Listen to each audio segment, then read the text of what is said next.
transformer. When you meet me, you're not gonna leave me the same way you came. This is an exclusive, ladies and gentlemen. I come from a broken home, and in that broken home, at the age of 14, I was in the middle of a suicide attempt, and I had literally a knife in my hand up to my stomach. That was my first time ever hearing the voice. At that time, well, now I know it was the voice of God, but it was a voice like there was someone in the room with me. Hi, my name is Nicola Ajayi, and welcome to One Word TV. And this is Who We Are. This is a show that features multi-talented and multifaceted people who talk about our faith, our fears, our struggles, and our successes. Today I have a really special guest. She's a really good friend of mine. This is Yano Kelly. Hey Yano, welcome to the show. Hi, thank you for having me. You're welcome. So Yano, let's start off by talking about who you are. Can you let me know in your words, who is Yano Kelly? Who is Yano Kelly? I'm a mother of 4, a wife, a friend. I have to put that in there. That's right. I'm a spiritual guider. I am a transformation coach. I am also a business owner. Yes, you are. So Yano, you mentioned that you're a wife and a mother. How many years have you been married? We've been married for 14 years. 14 strong years. To your high school sweetheart, right? Yes, to my high school sweetheart. And you have 4 children? Yes, I have 4 children aging from 21, 17, 16, and 12. Yes, so this is a mother indeed. So I know a little bit about your story. This is an exclusive, ladies and gentlemen, because I know that this is something that you haven't shared too many times. But tell us a little bit about what it was like to be Yano growing up. How was your childhood? To be Yano growing up was, I would have to say, very fearful. And when I say fearful, meaning I knew I was different. Yeah. I knew I had certain gifts. At a young age, I was seeking something, but I didn't know what I was seeking. So at a very young age, I went through different religions, being a Catholic, Apostolic, Pentecostal, at a young age, and we were being picked up at the time. So in the process of all that, I come from a broken home. And in that broken home, with 2 parents not being together, I was lost as a child, thinking that it was something that we did that caused the division in the home. So at a young age, I was suicidal at the age of 13. And through that suicidal, I've been through abuse, mental and physical abuse. Yeah, it's something that a lot of people go through, but it helps when you share your story. And you know, that's what our purpose here is, to help others. When did you realize that God had a plan for your life? When did you realize that He had a purpose that He put you on this earth to fulfill? At the age of 14, I was in the middle of a suicide attempt. Yeah. I was sitting in front of the TV. I had just came home from school, and I had literally a knife in my hand up to my stomach. Wow. And as I was in the process, that was my first time ever hearing the voice. It was at that time, well, now I know it was the voice of God, but it was a voice like there was someone in the room with me. And I heard the words say, "I can't let you do this because I had great plans for your life." Wow. Not even knowing that was the scripture. That was scripture. Until I got in my 20s. Wow. And it blew me away, literally. Amazing. And that's when I realized, okay, Yeah. I'm not who I think I am. You are. That is an amazing story. We're going to just pause right here because I think what you said was very, very, very shocking, even to me. So you were literally at the point where you had the knife in your hand and you were about to take your own life, and you heard the voice of God stop you and let you know that you can't do this. He has too many other things for you to do on this earth, right? Right. But at that moment, you have to understand, I didn't know it was God's voice. I just knew the voice that I could trust what it was because it came in so soothing. And at that moment, I guess what you can say was I was really looking for help. And that voice came in there was nobody. It was just a voice that stated that I have plans for you at the age of 14. Yeah. And that's what they say. That's what scripture says. He's a very present help in time of need. And in your time of need, he showed up to help you. Yes. Even though you didn't even know who he was. Exactly, at the age of 14. At the age of 14. Wow, that is amazing. That's got my heart beating right now. We're going to just pause for a minute. We'll be right back because we have a lot more to share with this amazing story with Yano Kelly. So we'll be right back.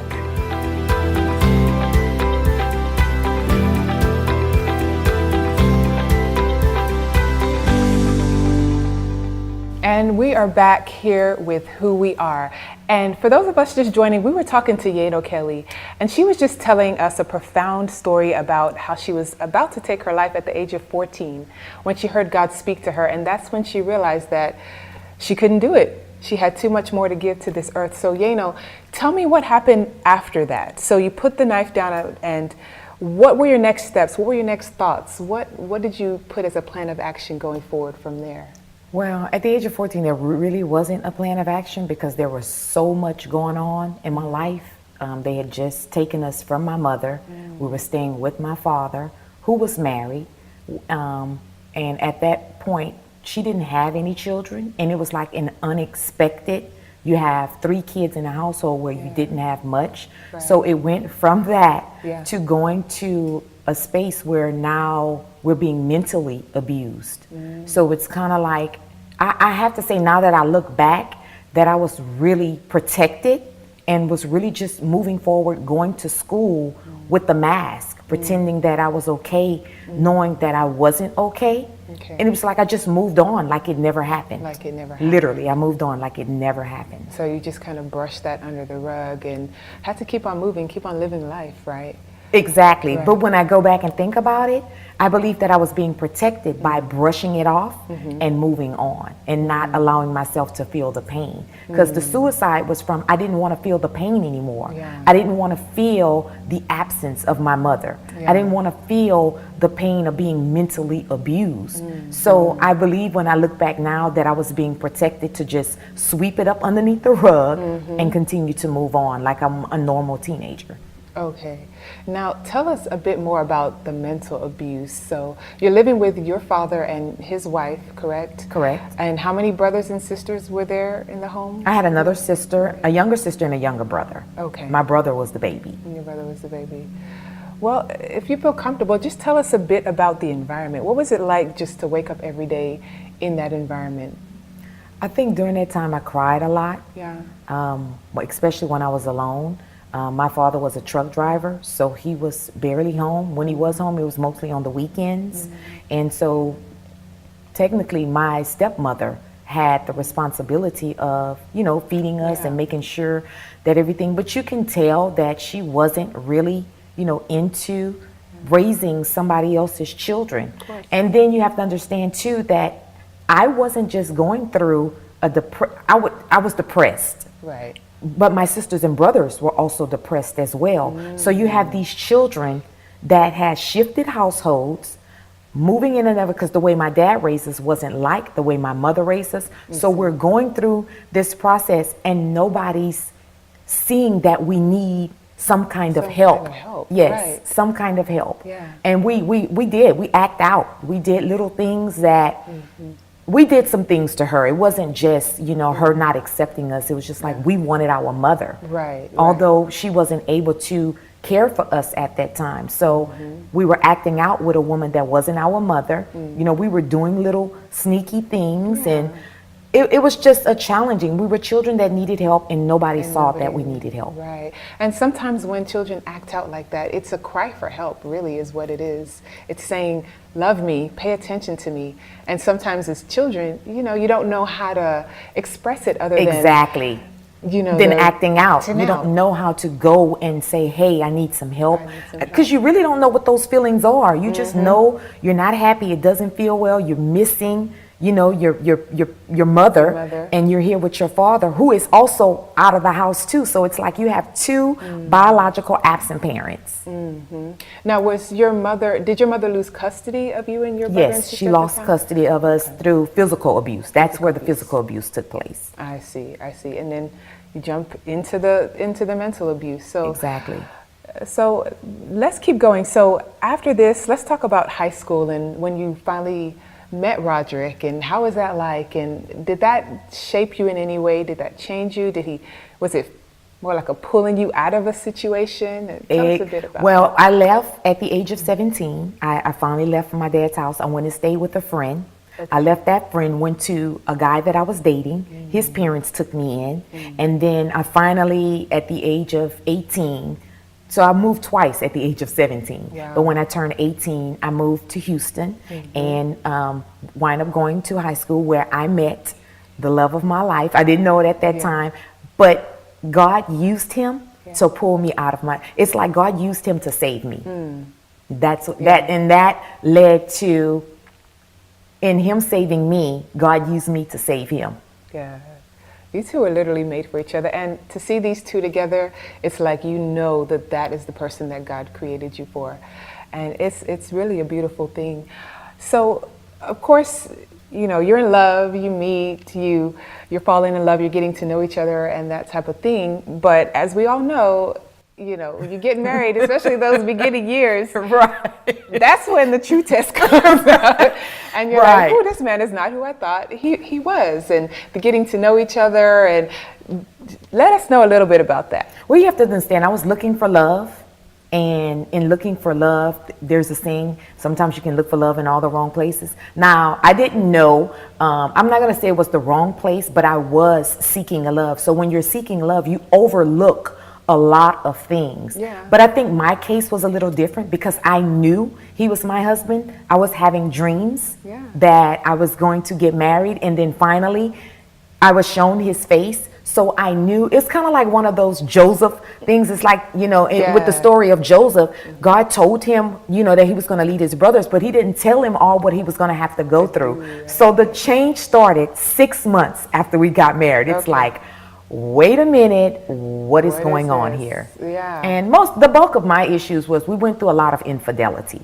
So it was a lot of infidelity issues, but I would have to say that it was nobody but God, because every time the incident happened, it's this spirit of forgiveness kept coming over me. And it, over and over, it was just like I knew it wasn't me, because when I was single, there was no way that I would tolerate that. It's like one and done, right? Yeah, exactly. Exactly. Come to the curb. Exactly. So I knew in that moment, although I didn't fully understand it, I knew that God was using me to love him unconditionally. Wow. And that's what is it. That's what it is. Unconditional love. That's the true definition of a marriage. So this is, and I'm just going to say this because this is the type of woman who I've gone through some things, and she's been there for me. She's the type of woman who will wake up in the middle of the night and pray with you at 2 and 3 in the morning about whatever you're going through. That's the kind of giving and loving heart that you have. And I believe God allowed you to be that way because of the struggles that you went through. Right. Everything that you went through in your own marriage, it was kind of like a stepping stone, kind of like a course that you had to graduate from in order to help others, right? Exactly. It's a process. And in order, because the mission and what I've been called to do, and I think that's the part that we don't understand, is that all of it is really working for our good. And in every process, there's obstacles. And in the obstacles that's placed, those obstacles are not there to kill you. Right. They're there to bring out who you really are. They're there to remove all the stuff that the world has, your situations and whatever it is that you've gone through. But those obstacles are there to bring forth who God really created you to be. And I think a lot of times we don't want those obstacles. You know, we don't want to go through the process. It's kind of like you leave Egypt, you go to the wilderness, and then you have to go through the wilderness in order to get to the promised land. But a lot of times we just want to leave Egypt and go straight to the promised land. Right. And it doesn't work that way. You cannot skip the process of the wilderness. You can't skip the wilderness. Yeah, you can't. But sometimes we wish we could. Oh my gosh. So I don't even want to stop, but we have to stop. We have to take a few moments, but we'll be right back because we have more to hear from Miss Yano Kelly.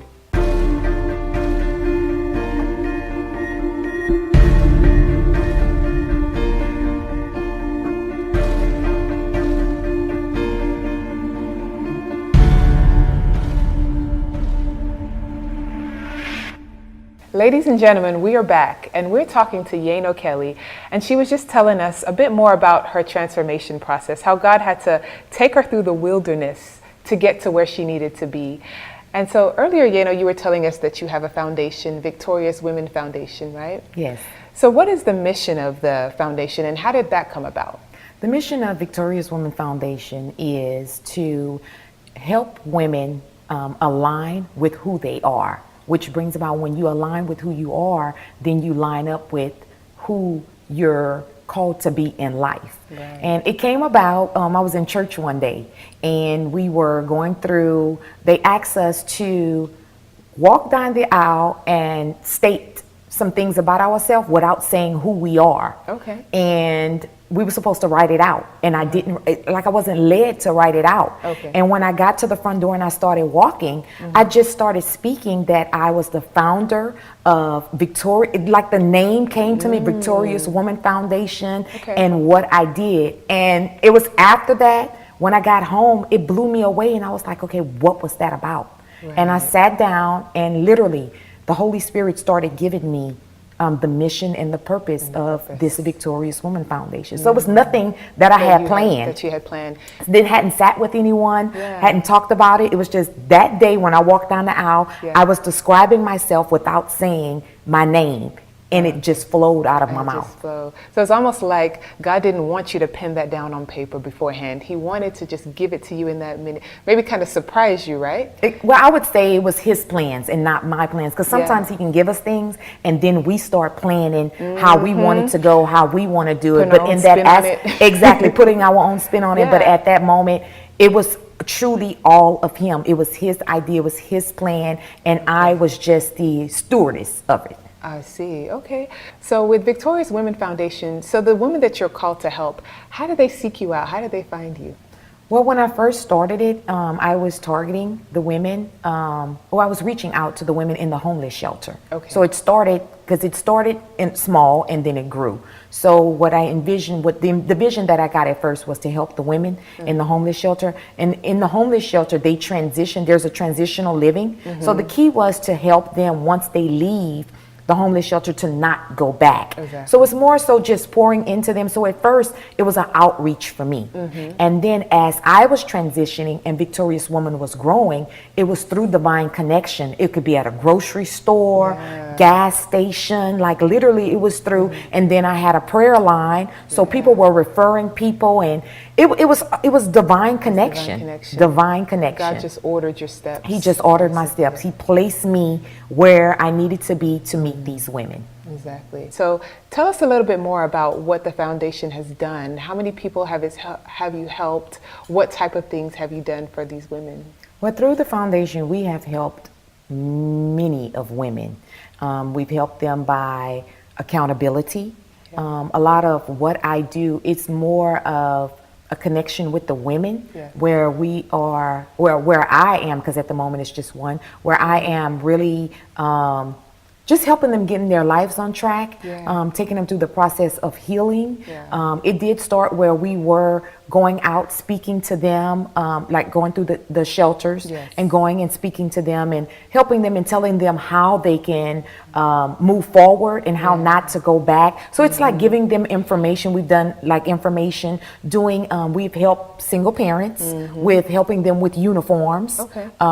Because as a single parent, sometimes it's hard, but it had to be a single parent with more than 2 children. So if we provided clothing for them, school uniforms. And the biggest thing is really just helping them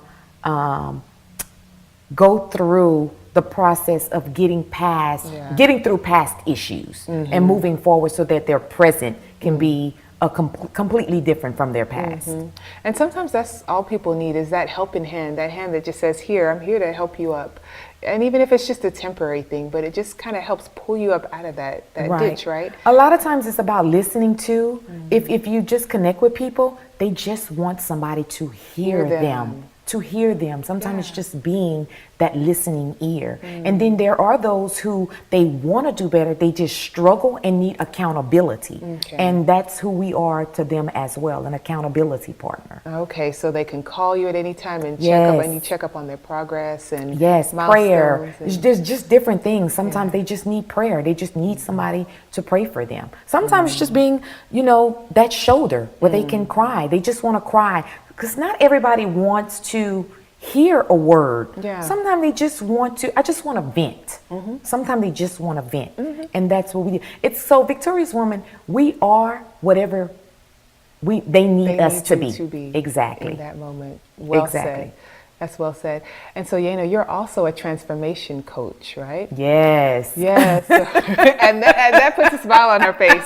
That is what you were created to do. I don't know if you remember, I told you a few years ago, the way that you were able to counsel me through some of the struggles that I was having. I'm like, this girl is meant to do this. And that was kind of your beginning, right? So tell us a bit about how it started and what the beginnings were like and what you're doing now with life coaching. So I started off as a life coach, but as I was doing it, I realized that I wasn't connecting to the life coach because of the technique that I do with the women that I coach.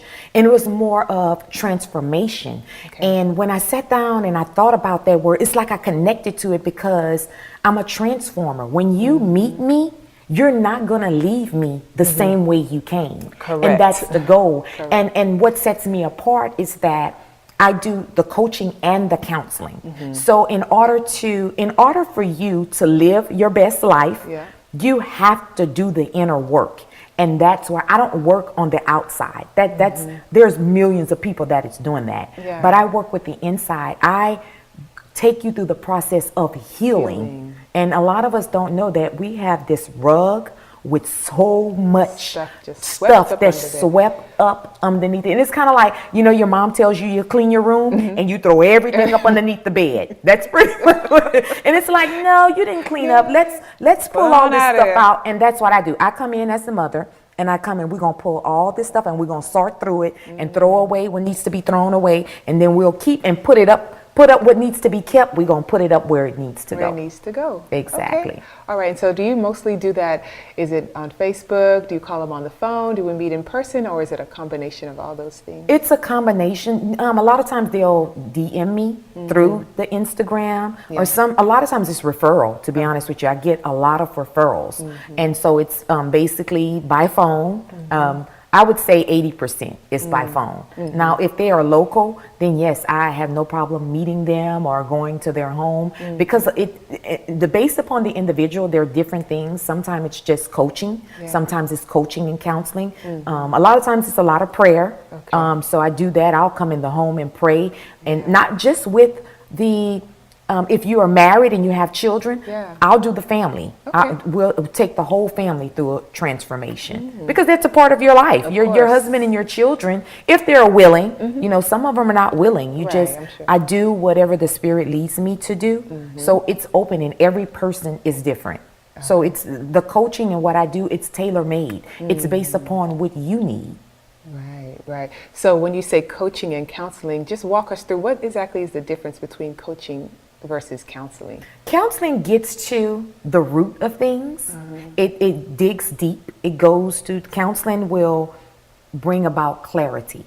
Coaching is more of an action. It's kind of like, okay, I see who you really are, and what I'm going to do is give you things, which is everything is spirit-led, give you what you need so that you can perform the duties, go out and take action. So that's what the coaching is action. The counseling is more of a healing. It's more of I'm a pull what needs to be pulled. Going to the root of the issue is what counseling is really about, delving into the root, the things that you don't want to touch. You just want to leave it to the side. Okay. And so, of course, different people have different needs. So the Spirit leads you to know if they need to be counseled or coached. Exactly. Or both. Or both. Sometimes we need both. So far, what's been your greatest achievement with being a transformation coach? Watching the women transform into this It's like a butterfly. You have a cocoon. Watching them come out of that cocoon and letting their wings spread. And when they come into who they really are, it shocks them because they didn't know that they was this amazing, spectacular being. And that is my greatest compliment. Watching them, because at first it was like, no, seeing them say, I don't think that's who I am. And then they go through the process and it's just like, wow. Wow, this is me. Yeah, this is me. Being set free. Yeah. Watching them be set free. Is something that I can't even put into words. I'm sure each time it happens, it just amazes you. Yes, it amazes me. Because with the gift that I have, I'm able to see you in your authentic self. Where most people, when we go through they see you based upon what you do. Want them to see. Based upon what you want them to see or based upon a person's actions. So they go by that, oh, I see you do that, so that must be who you are. When in actuality, it's not. Right. It's looking at people through a different set of eyes. And God has given you that unique gift to see people. Yes. From the inside. Exactly. How He truly created them to be. Yes. Wow, that is so profound. And it's just been such a joy to know you, to see even how you transformed into the person that He's created you to be. And from the bottom of my heart, I just want to say I am proud to be your friend. I love you. Thank you. I love this lady so much. I love you too. You guys don't the love is understand. mutual. It is mutual. I know. Just tell them anything you want them to know. Tell them how they can reach you. Tell them just anything you want them to know. You can reach me via, right now I'm on Instagram. You can reach me at Yano Kelly Speaks. You can also subscribe to my YouTube channel that I'm starting called Yano Kelly Speaks.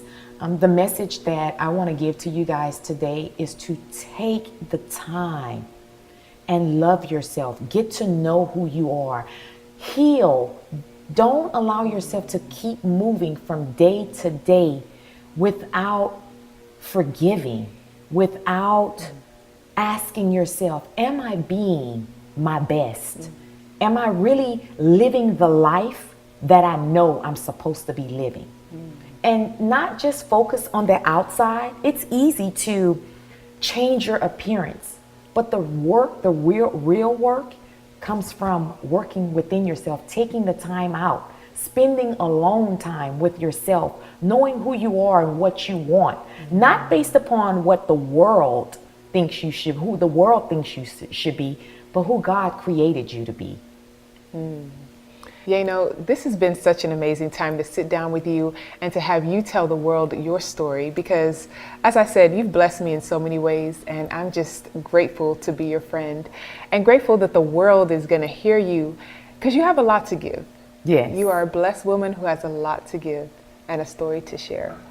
Ladies and gentlemen, it has been a joy today talking to Yano Kelly about her childhood, about her struggles, the fears that she had to overcome, her suicide attempt, and how God stopped her in that moment and let her know that He has so many more things in store for her, and how He has transformed her into the woman that stands before us today. I am Nicola Ajayi. I am your host for Who We Are on One Word TV. And don't forget to follow us on YouTube, Facebook, and Instagram. See you next time.